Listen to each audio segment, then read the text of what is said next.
মানুষ বেঁচে থাকতে গেলে টাকার কোনো বিকল্প নেই। আপনারা কি মনে করেন যে বেঁচে থাকতে গেলে কি টাকার প্রয়োজন আছে? অবশ্যই আছে। কিন্তু সেই টাকা আপনার এমনভাবে উপার্জন করতে হবে এবং কি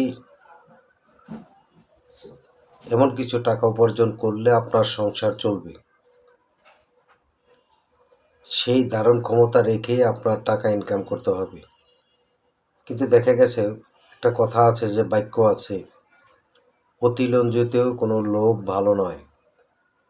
বিশেষভাবে আমাদের দেশের বাঙালি বাংলাদেশের মানুষ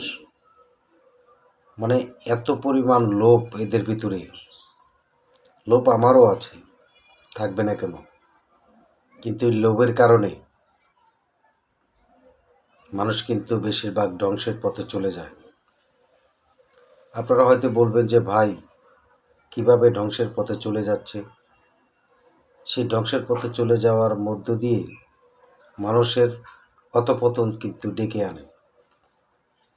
সেই কাজগুলি হলো, কেউ সৎ পথে টাকা ইনকাম করার চেষ্টা করছে, হয়তো ছোট ব্যবসা, হয়তো একটা চার দোকান হতে পারে, বা একটা পানের দোকান হতে পারে, বা বড় কোনো বিজনেস হতে পারে।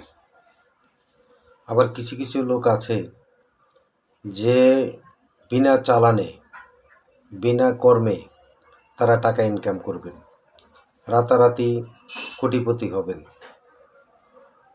সেই সকল মানুষ বেশিরভাগ কিন্তু বিপদগ্রস্ত হয়ে থাকেন।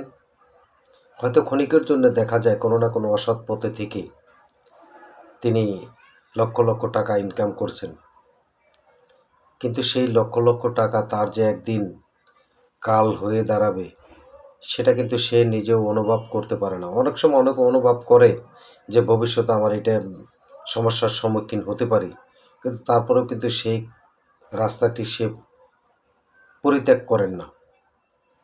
পরিত্যাগ না করার কারণে একদিন দুই দিন করতে করতে সেই অসৎ পথের টাকা তার কিন্তু এমন একটি বিষাক্ত হয়ে দাঁড়ায়, তখন আর তার ডাইনেও যাওয়ার কোনো রাস্তা থাকে না, বামে যাওয়ার কোনো রাস্তা থাকে না। তখন হঠাৎ করে একটি সময় তার মান সম্মান সব ব্লেন হয়ে যাচ্ছে। তখন সে বুঝতে পারেন যে আমার এই ক্ষতিগুলি হচ্ছে বা এই ক্ষতিগুলি হবে, কিন্তু তখন সে বুঝেও কিন্তু কোনো লাভ নেই। আর যখন আপনি সৎ পথে টাকা ইনকাম করবেন, সৎ পথে টাকা ইনকাম করলে যে আপনার কত একটা শান্তি,